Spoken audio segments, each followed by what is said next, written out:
Добре дојдовте во уште едно видео на предприемач. Значи во ова видео ќе стане збор за уште една апликација која што е од делот од продуктивност, кој што веќе ги објавивме во една листа и во еден пост на предприемач, односно насловен како iPad и неколку апликации, корисни апликации за предприемачи и нивната продуктивност.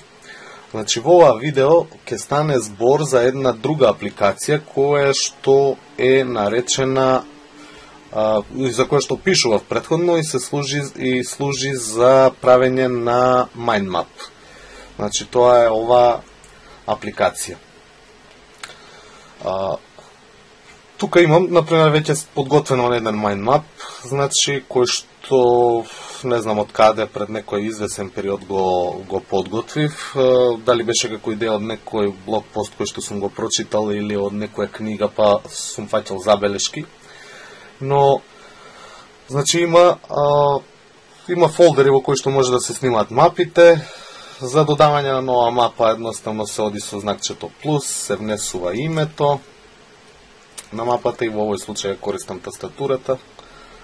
Значи еве имаме таа мапа, за да дадеме нов дел, значи е тука. Можеме уште еден.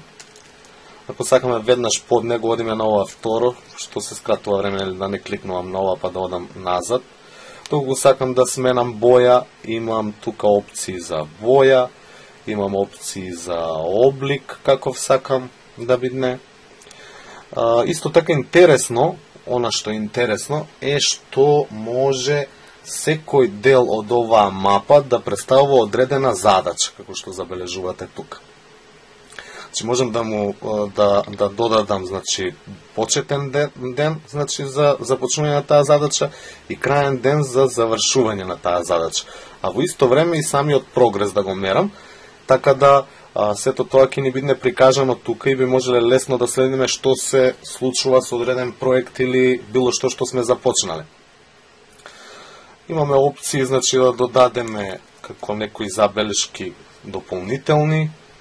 Имаме опции да линкуваме, значи, една со друга тема, значи, од овој дел.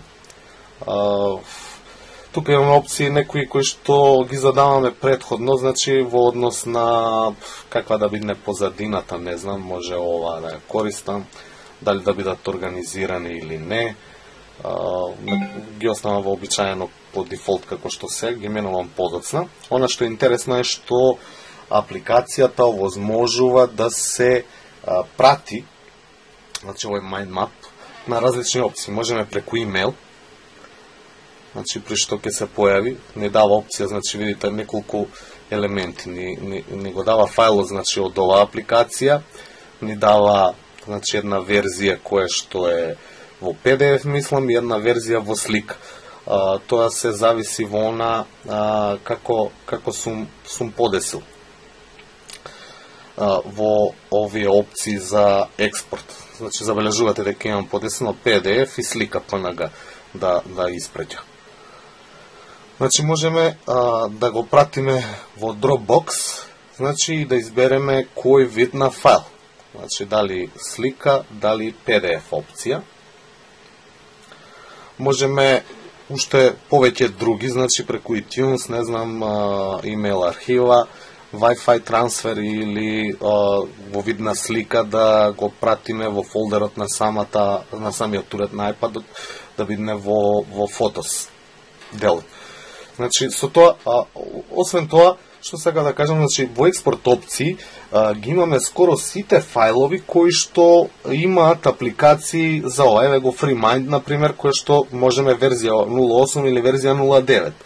Имаме OpenML, имаме нова Mind, значи верзија или файл опција Mind Manager, исто така, значи сите најкорисни апликации и најкорисни екстензии во однос на овој вид на мапи ги имаме како опции за експорт.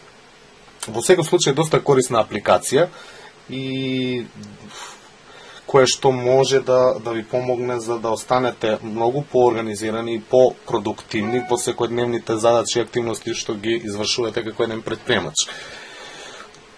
Тоа би било се за ова видео. и се гледаме во некој од наредните видеоматеријали на Предприемач. Довидување.